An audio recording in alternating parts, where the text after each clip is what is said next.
En primer lugar, vamos a comenzar a hablar de lo que se vendría a ser una relación jurídica y el término normativo, ¿no? La existencia de la norma. ¿Por qué? ¿Cómo se justifica la existencia del derecho? Instituciones básicas nuevamente, ¿no? ¿Cómo se justifica la existencia de un derecho? ¿O cuáles son los alcances? Chicos, imagínense lo siguiente, que en el grado nos hagan la pregunta, ¿qué es el derecho? Si el jurado te hace una pregunta de esa manera es porque ya te quiere ayudar, es porque el grado seguramente ya se sirve de contexto y porque evidentemente pues se te puede escapar el grado y uno no quiere llegar a eso. ¿No? Nosotros no queremos llegar a que nos hagan preguntas básicas en sí, sino más bien que nos hagan preguntas de alguna manera de criterio, preguntas de opinión, preguntas de nuestro expediente directamente. ¿No? Entonces, cuando nosotros vamos a hablar del derecho, es muy importante, así no nos pregunten saber qué cosa es lo que estamos estudiando o no. ¿Ustedes recuerdan en algún momento cuando un candidato a la presidencia de la República, que no vamos a decir su nombre, que es ingeniero químico, le hacen su pregunta, le hacen una pregunta de qué es la química y no sabía definirlo?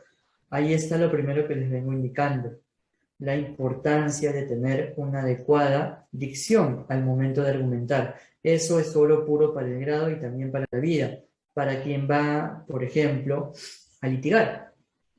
Eso es importantísimo para el litigio, para demostrarle al abogado que se encuentra frente a nosotros, ¿no? Que tenemos capacidad argumentativa. Bueno, el derecho, doctora, es una ciencia social, ¿no? Sí que nosotros lo definimos como ciencia. Es una ciencia social que estudia básicamente el comportamiento humano en virtud de la acción normativa. Podemos definirlo de esa forma. Y no solamente se encarga de un estudio, porque el derecho vendría a ser solamente una de sus partes, ¿sí? Solamente sería una de las partes en sí. Se encarga, en todo caso, del estudio del comportamiento humano en base, pues, a la regulación normativa. U otra definición que podríamos dar sobre el derecho, una definición de alguna manera también clásica, pero válida para el grado, definitivamente, pues, que el derecho vendría a ser el conjunto, miren, el conjunto de normas, el conjunto de principios que tienen por objeto la regulación del comportamiento humano o de la conducta humana, ¿no? Vean entonces cómo lo estamos definiendo. A veces a ustedes es posible que les puedan preguntar sobre lo que se están sustentando. Imagínense que alguien sustenta penal, alguien sustenta administrativo, sustenta civil, y te pregunten qué es el derecho civil, o qué es el derecho penal, o qué es el derecho administrativo, o el derecho que esté sustentando, o el derecho constitucional, si quieres en sí, ¿no? Partimos por esa idea básica, por esa idea de entender el derecho como ciencia, ¿no?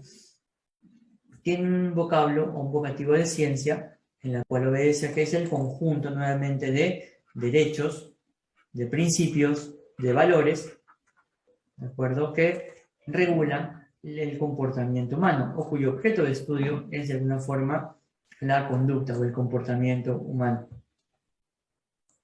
Para eso me sirven las normas, precisamente, como diría el profesor argentino Adolfo Alvarado Belloso, ¿no? Desde que el hombre sale del estado de naturaleza, se realiza el pacto social, desde que el hombre en sociedad convive, se necesita urgentemente de normas que regulen las situaciones jurídicas de cada uno de los sujetos. Pues, ese es un punto de vista científico del derecho, ¿sí? Conjunto de derechos, principios, valores, cuyo objeto es la regulación de el comportamiento humano. Entenderlo como derecho subjetivo es un reconocimiento. Cuando tú dices yo tengo derecho a la educación, yo tengo derecho a la salud, yo tengo derecho a la pensión, tengo mi derecho a la tutela procesal efectiva, por ejemplo. ¿A qué te estás refiriendo, doctor o doctora? A la visión del derecho, pero como facultad atribuida, producto de la Constitución.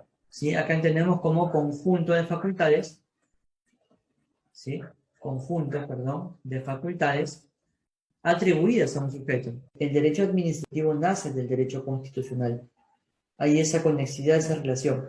Así que para aquel que sustente, por ejemplo, un procedimiento de Indecopi o un contencioso administrativo, tiene que saber mínimamente esto, ¿no? De por qué por qué el derecho administrativo nace del derecho constitucional por el principio de separación de poderes. Eso lo han preguntado, por ejemplo, en un grado de San Marcos esta semana, para conocimiento y fines.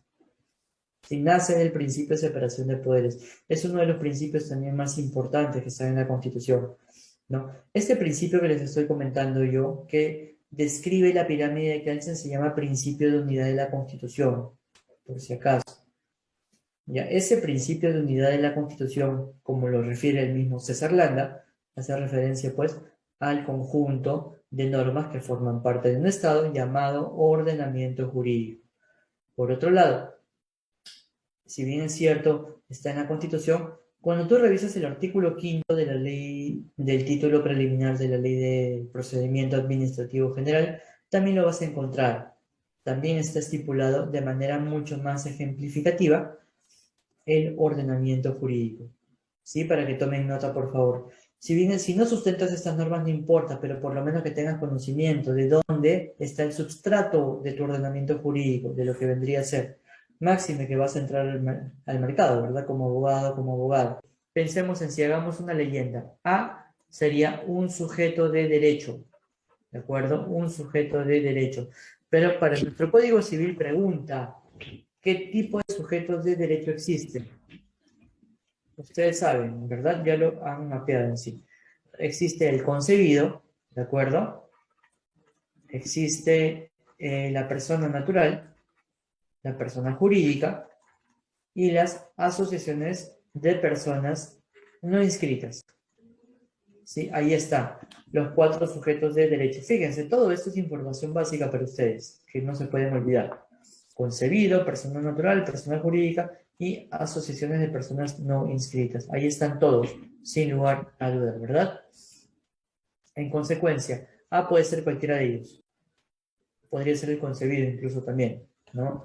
En consecuencia, doctora, doctor, siendo A y B, incluso cuando hablamos de persona jurídica, fíjate que puede ser una persona jurídica de derecho privado o de derecho público. Y acá está la administración pública, si tú lo quieres ver, ¿no? Si revisas, por ejemplo, el artículo 1 de la LPAG, te da todo un catálogo de entidades que forman parte de la administración pública, que son aproximadamente 2.200 entidades en nuestro país en la actualidad, ¿no? Llámese ministerios, organismos reguladores, en sí, organismos técnicos especializados, poderes constitucionalmente autónomos, los poderes del mismo Estado en sí, o sea, legislativo, ejecutivo, judicial, y los órganos constitucionalmente autónomos.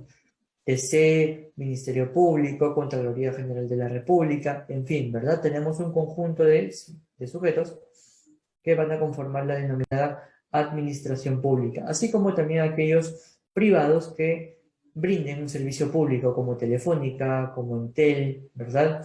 Como, por ejemplo, ¿cómo se llama el que distribuye el gas? Se me dio su nombre en sí, ¿no? Como esos, en realidad, que brinden un servicio público, en fin, ¿no? Y bien, en ese sentido entonces vemos que existen un conjunto de determinados sujetos. Una persona jurídica de derecho privado, por ejemplo, a veces preguntan en los grados para quien sustente una asociación, por ejemplo, ¿no? Las personas que están en el Código Civil, las personas que están en la Ley General de Sociedades, o sea, las sociedades anónimas, en comandita, ¿verdad?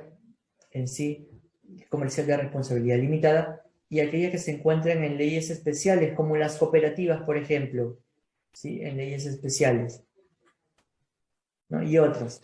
Fíjense entonces que de la palabra sujeto de derechos desprendemos un catálogo, ¿verdad? Todo esto es importante que tú lo sepas para tu grado, independientemente que no tenga que ver con la controversia, porque ayuda a enriquecer el contenido. Ahora, una relación jurídica necesariamente se realiza entre sujetos de derecho, por si acaso, no con un bien, tengamos en cuenta eso, sino entre sujetos de derecho. Por ahí he escuchado que algunos dicen, ¿no? Que yo tengo una relación jurídica, por ejemplo, con mi celular. Yo tengo una relación jurídica con mi mascota. Las mascotas, nos guste o no, son bienes, según la definición del Código Civil, por si acaso. Son bienes muebles, las mascotas. Si nos gustan o no nos gustan, ¿sí? Son bienes muebles en sí, ¿no? Esta tableta, este micrófono, ¿verdad? El celular, los audífonos son bienes muebles. Pregunta, ¿yo puedo tener una relación jurídica con un bien mueble? No. La respuesta es porque en una relación jurídica siempre hay situaciones jurídicas que son oponibles unas con otras. Quiero que se entienda bien eso, ¿sí? Situaciones jurídicas que son oponibles unas con otras. ¿Qué significa? Que si existe un derecho, necesariamente existe un deber. En cambio, con un animal, les pregunto ya, el animal tiene el derecho, ¿de acuerdo? Pero ¿cuál es el deber que tiene el animal hacia mí? ¿El animal acaso mi perrito? Pregunta, ¿tiene un deber de cuidarme a mí? No, ¿verdad? No tiene ningún deber, porque son bienes. El celular igual, no es que tenga un deber conmigo. No es que existe una relación jurídica, ¿no? Tengamos verbigracia jurídica entonces para no desnaturalizar, pues, determinadas situaciones.